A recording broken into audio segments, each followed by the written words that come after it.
আরে মা, খিদে পেয়েছে। কি খাবে? একটু চিকেন পকোড়া ভেজে দাও না। আচ্ছা দিচ্ছি। একে একে চিকেন পকোড়া ছেড়ে দিচ্ছি।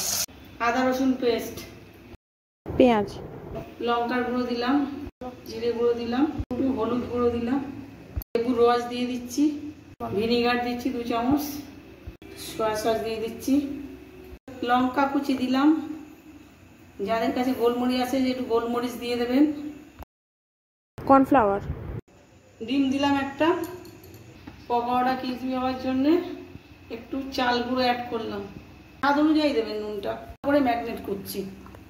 ক্রিসপি হবে, কিন্তু ময়দা আর বেসন দিলে ক্রিসপি হবে না, সেটা চেষ্টা করবেন চালের গুঁড়োটা অ্যাড করার। 15 মিনিট রেস্টে রাখবো। তেল অ্যাড করছি, একে একে চিকেন পকোড়া ছেড়ে দিচ্ছি। আঁচটা প্রথমে হাই করে দেবেন, তারপরে লো করে ভাজবেন। দারুণ ক্রিসপি একটা পকোড়া ভাজা হয়েছে, দেখুন। নাও তোমার চার পকোড়া, খেয়ে বলো কেমন হয়েছে। চা চামচ দিয়ে পকোড়া খেয়ে দেখি।